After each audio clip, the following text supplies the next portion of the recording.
As someone who hasn't caught up to ReZero, I didn't understand why everybody under my video was commenting, "Who is Rem?" until I watched season 2. Now the second season of ReZero picks off exactly where season 1 left off. After I finished watching the last episode of season 1, which was over a month ago, you know, I don't remember Rem myself at this point. I thought we left off on a happy note. Everybody's content. Subaru and Emilia hashed it out. But in true 100% authentic ReZero fashion, something traumatic happened. You know, classic ReZero traumatizing the cast anytime it gets a chance to. Not just traumatizing Subaru this time, but traumatizing me. Up until that point, Rem had been my favorite character in ReZero. So to see her get attacked, forgotten about, and pretty much just put in a coma, at that point, one episode into season 2, I just imagined, alright, so they just wrote Rem off for the rest of the season. And to be honest, I got worried. I started wondering, how much will I like this season without my favorite character in it? But the funny thing about ReZero is it does this very funny thing, this neat thing. Thank the author. He did this one thing called making good side characters. A couple animes might be able to take some notes from that. But with Rem taken out of season 2, I got to appreciate a lot of the other characters that were in ReZero, namely the main characters of season 2. And if you were to ask me who were the major players in ReZero season 2, I would give you 5 names: Subaru, Emilia, Roswell, Garfield, and Echidna. Of course, like I said, ReZero does this amazing thing where it gives a lot of characters a lot of depth. So majority of the characters that we see in season 2 play a major role in season 2, even characters like Otto. But those are the 5 that I think had the most importance, which is a big shift from season 1 where Rem was up there as one of the most important characters. And without her, I was in shambles. I guess she also lost her memory, but I don't care. Despite that, there is one person who remembered Rem and was, I'll give him the title. I'll say he was in more shambles than me that Rem was forgotten about. Subaru. Look at that. Subaru is going through it on the first episode of season 2. Who would have thought? But when Subaru returns, he finds out that the spot that he's returning to is too late. It's over for Rem. She's written off for real this time. That's when I started breaking down and crying. But that's a concept that I had in the back of my mind and I was waiting to see, and I figured that we would see it. Return by death. We've seen Subaru use it to go back and gloss over his mistakes and make sure that everybody is safe and everybody's happy. But what happens when the checkpoint is set after something tragic has occurred? What happens when the checkpoint is set after a loss, after a death, after Rem, the best girl in ReZero, falls into a coma and she's written off for season 2? Well, I found out he just has to live with it. He just has to deal with it, I guess. Anyways, I remember they returned to the mansion and Frederica's there, and I'm like, oh god, they already replaced Rem. This season is over, but not too much on her. I actually ended up liking her character a fair bit. Anywho, I think it's around this time where we find out that pretty much everybody is at the sanctuary. Roswell, Rom, the villagers, they're all having a big party over there. They're all having a great time. And on the way to the sanctuary, Emilia passes out. Subaru gets separated from everybody and he sees this creepy girl in the woods. Quick survival tip here: you see a creepy girl in the woods, you probably should follow her. Treats are waiting. Subaru gets transported to a tea party, drinks some bodily fluids, and I'm not even joking, that's in the anime. I don't even want to know what people say about this woman. But these little tea parties are going to be so pivotal throughout season 2 of ReZero. And throughout season 2, all of these tea parties, they stay there for like 20 minutes at a time. Whole episodes. It's just yap sessions, just talking, just dialogue, but it's peak. And season 2 is very exposition heavy. There's a lot of flashbacks, a lot of talking, a lot of chit chat, I guess. But the fact is, it's telling such a compelling story that ReZero is able to get away with it. And I'm talking 29-minute episodes. Majority of it will be in a flashback, but it's so captivating that I can't help but watch. ReZero just tells an amazing story, especially throughout season 2 is what I'm getting at. But when the tea party's over, this is where we meet Garfield, who goes on to become one of my favorite characters in all of season 2, and he plays a major role, so keep an eye on him. I think it was also around this time where we learned that the sanctuary makes sure that once a half-breed goes in, they cannot come back out, such as Emilia, for example. But there is a one-way half-breeds can exit the sanctuary and remove this barrier. It's by completing the trial. There's 3 trials, and I'm a big fan of the trials because it's such an interesting and unique tool that the author uses to develop and flesh out characters. And ReZero does this a lot. This is something that I can say about ReZero that is absolutely unrivaled. Unique ways to develop a character, ways that I haven't seen in any other anime. Obviously, the standout method is return by death, because we get to see how many characters in this series react and respond in different ways throughout different timelines. And now we have the trials that allow us to see the past, present, and future of characters. We're mostly going to be focusing on the past because that is the first trial and the one that Garfield, Emilia, and Subaru take. And Emilia is the first one to step up and say, look, I'm going to take on this trial, but Subaru goes in after her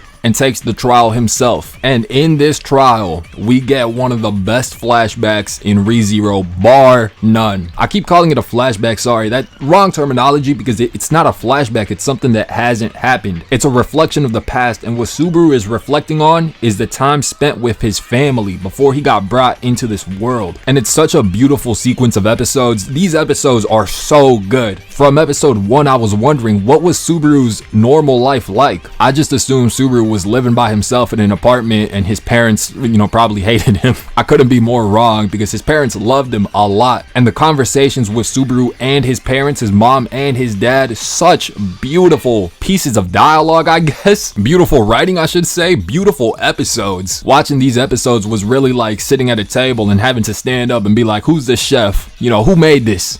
This is amazing. The heart-to-heart with his father was fantastic, and the goodbye with his mother was it was really touching. All right, this was great. It is one of my favorite episodes in all of part 1. Subaru passes the first trial with flying colors. Emilia, on the other hand, no. Also, we find out around this time that pretty much every bad thing that's happened has been caused by Roswaal. He's been behind all of it, and I just knew I couldn't trust him. All right, name one person you can trust that walks outside of the house wearing clown makeup. But the back and forth between Subaru and Roswaal in this season it's masterful. Roswaal becomes one of my favorite characters this season because he played such a major part in keeping me interested in ReZero. I was on the edge of my seat every episode because of Roswaal, because the back and forth between him and Subaru was so tantalizing. It was so, oh my god, that was a giant word. ReZero is opening up parts of my brain that I didn't think was possible because this season just kept me hooked. And Roswaal is one of the main reasons why. So even though shady, became one of my favorite characters. Anywho, we see Subaru and Rom go back to the mansion where Elsa is there, and she pretty much kills everybody. Elsa is a character that I believe only appeared in episode 1 and 2 of season 1, and then we didn't see her for the rest of season 1. I was wondering when we were going to see more of her. Here she is, and she plays a far bigger role in this season than she did in season 1. And the fact that she was called over to kill the people inside the mansion is problematic, to say the least. And equally as problematic, Beatrice saves Subaru. That's not the problematic part. The problematic part is the fact that Beatrice has been following a book's order this entire time. We'll dive into that later. Beatrice also, amazing character development and character growth, but it doesn't matter because Subaru dies. Shocker, guys, I'm sorry. In the next cycle, Subaru meets up with Ryuzo and Garfield, and he says that he passed the first trial. Big mistake. Subaru forgot the fact that he smells bad. He has the witch's scent on him. They call it miasma. Tomato, it doesn't matter. They end up holding him hostage anyways. Auto freeze him. He grows to be a very likable character. In my opinion, he's cool. I like him. Subaru dies. Classic Subaru fashion. Not just any death though. One of the most gruesome deaths I've seen in anime, and I've watched Made in Abyss, right? So I don't even know if I can show it. And when Subaru respawns, he is losing his mind. He's going, and who wouldn't, until he's saved by a tea party once again. And in this conversation with Echidna, he's able to tell her about the return by death ability. The first time in this series that Subaru is able to tell somebody about what he's going through. It was a cathartic experience for Subaru, but he wakes up and then the witch is there. This time around, he gets saved by Garfield. I guess we also find out that Ryuzo has 1,000 different clones, but once again, Subaru dies. You see how Subaru is in hell right now? And I believe it was around this time that Subaru ends up going back to the mansion for what's like the 12th time this arc, talks to Beatrice, and this is where it's discovered that she's waiting for that person. But eventually we find out that person does not exist. Beatrice's entire character arc in this season was just so well written. She was there, she was present in season 1. She helped Subaru with the curse. She helped Subaru fight off against Rom in that one life. But it isn't until now in season 2 where we're really dialing in on her character. Not in this life though. In the future,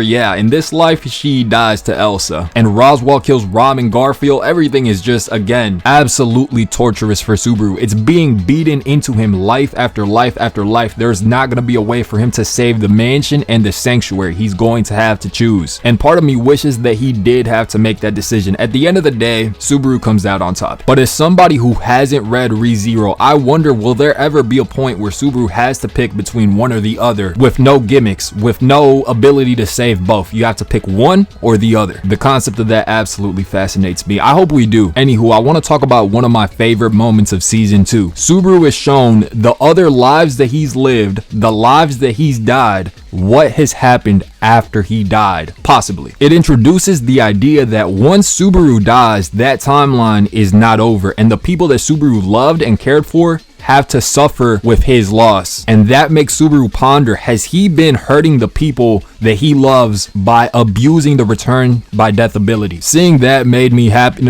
not because everybody that Subaru loves is suffering. Number one is simply because it was an interesting thing to think about. Number two, because it makes you second guess spamming return by death. You might be returning by death, your timeline might be okay, but what if these other timelines continue without you? Think about how much suffering you put your friends through. Just absolute cinema. But let's jump to the next tea party. This time, all the witches are out for this tea party. Echidna wants to make a contract with Subaru, tells Subaru, look, I'll get you to your optimal destination. Subaru asked the right question, something that I would not have asked. I would not have the mindfulness. I'm just being honest here. I would have taken that contract like an idiot. Subaru says, will I take the optimal route? All the witches are telling Subaru no, and at the end of the day, Subaru declines the contract with Echidna. But remember how I said all the witches were there? That includes the Witch of Envy. And from the way everybody talked about Satella in season 1, I thought she was going to be the epitome of true evil. But she tells Subaru, you gotta save yourself. Think about yourself when you're using this return by death. And it makes me mad because then all the people that say, oh, Subaru can just return by death, he can just start over. You haven't watched the show. Number one, you haven't made it this far. Number two, I don't think you made it past episode 1. But anywho, Subaru, we'll just skip to the part where he talks to Roswaal, and Roswaal says, yeah, I sent Elsa there. Okay, well, you're a clown. At this point, if I'm remembering correctly, it's pretty much been confirmed that Roswaal is aware of Subaru's return by death. And let me tell y'all something about me that you did not ask for. I love chess matches in anime. If you know more animes that are psychological warfare, one versus the other, please let me know, because I love Light versus L, Aizen versus Urahara, and now Subaru versus Roswaal. So now it's confirmed. Subaru, you gotta pick one or the other. But there's one thing there's one thing Roswaal didn't take into consideration. Otto pretty much tells Subaru, look, I'm your friend. Pretty much tells Subaru that he can tell him about his problems. Subaru doesn't need to keep acting like he's a tough guy, like everything is good, like he's unaffected. It's okay to ask your friends for help. There's just so many healthy relationships in ReZero, whether it be platonic or not. Like, what a green flag anime, I'm realizing. Anyways, it was around this time where the bet between Subaru and Roswaal was made, where Subaru, I bet you I saved both of them. At this point, we're into season 2, part 2. I'm like, all right, we're getting to the end game now. And when we do get to the end game, the final few episodes of season 2, part 2, it is amazing. The culmination of everything that's happened, part 1 and part 2. It was just fantastic. But before we do get to the end game, we have a lot, and I mean a lot of past to talk about. And the first past is Emilia's, because Emilia this whole time throughout this entire video has been failing the first trial over and over and over, but Subaru is the one that is able to help Emilia overcome her first trial with a little kiss and the whatnot, you know, PDA. By the way, a major detail I forgot to talk about, Puck broke his contract with Emilia. This is the downside of making unscripted videos. So Puck breaks his contract with Emilia, and that unlocks Emilia's memories that had been sealed away, but Puck will in fact be back. Puck plays a big role in the final fight with Roswaal and Rom. And also the Sloth Witch Factor that Subaru activated. To be honest, I don't entirely understand Witch Factor. I don't understand the nuances of it, but you know, Subaru has Sloth Witch Factor. That's pretty cool. Let me say this though, I definitely do not expect Subaru to become some shonen protagonist. At least I hope not. I assume he's still going to be relatively weak. Anyways, Emilia's past is a lot. Emilia's connection with Fortuna is absolutely beautiful. Seeing Betelgeuse before what we saw in season 1 was unnerving, unsettling. I did not expect him to be a guy, normal, but I guess it was hard to keep his sanity after he killed Fortuna with his own hands. And I really want to learn more about about the people that attacked them, like Regulus Corneas. I assume we'll learn more about them at season 3. You know, Corneas appeared at the beginning of season 2 and then appeared in the Emilia backstory, so I want to learn more about him. Saying it's beautiful writing is an absolute understatement. I don't know if it's as touching as Subaru's connection with his family in the trials, but it's, you know, that's beside the point. I'm not trying to make it a competition. I'm not going to go family for family. And also, I almost forgot to mention, Garfield also got a moment with his mother that we saw. This is why I love season 2, and this is one of ReZero's strongest abilities. Scroll down the cast of characters until you find a character that doesn't have a fleshed out or just absolutely beautiful and soul-touching backstory. You're going to be scrolling for a while, and that was really what season 2 hammered in and dialed in on. We also have the Beatrice storyline going on of her trying to find that person and Subaru telling her, look, I cannot be that person for you. And I think out of all the plot lines that were going on throughout season 2, the Beatrice one is my favorite by far, and she grew to be one of my favorite characters in like top 3. Beatrice's writing was next level in season 2, and Subaru, after a lot of trial and error, got her out of the library, got to save her, even though he kept saying, I cannot be that person. Meanwhile, you got the fight in the mansion going on with like Garfield and Elsa and stuff. Now, I don't come to ReZero for fight scenes or anything, but it was pretty cool. It was pretty epic. Elsa, she was a cool character for what it was, and for it to be Garfield that put an end to Elsa, who has been terrorizing Subaru since the very beginning, it was great. It was a good conclusion. And there's also Ram and Puck versus Roswaal going on, which might be my favorite episode in all of season 2. But I will be honest, there is one thing that I don't like about it. It made me feel a little bit uncomfortable. It's Ram's confession of love towards Roswaal that felt a little Stockholm Syndrome-esque, and I don't want to say that lightly, but that's the impression it gave me. I like Ram's character, and the fight was cool, and the episode was great, and I loved Puck's involvement in it, but I can't co-sign this, Ram. But anyways, we're reaching the end of season 2, where Subaru did in fact manage to save both the mansion and the sanctuary. We had some funny scenes like Emilia talking about her being pregnant off a kiss, but I think one of, if not quite literally my favorite scene of the entire season 2, part 1 and part 2, is when Subaru gets knighted. It takes that awkward, extremely cringe moment that almost made me turn off ReZero on season 1, and it makes it a full circle moment where, look, you made it. You're finally Emilia's knight, and there's not one other person in the world, no matter how weak you might perceive yourself to be, there's not one other person in the world that would have been able to do what he did in season 2. Flawless. Like, what a season. I'm glad I came back to ReZero. I had to put it on hiatus for a little bit, but I came back and I remembered immediately why I loved season 1 as much as I did. Season 2 reignited my passion for ReZero, and I think in all honesty, I did enjoy season 2 more than I enjoyed season 1, so I'm excited for season 3. And it won't take me a full month for the next ReZero video to come out, I promise. If you enjoyed, please make sure to like and subscribe. I really appreciate y'all for watching and for putting me on to ReZero, because it is amazing.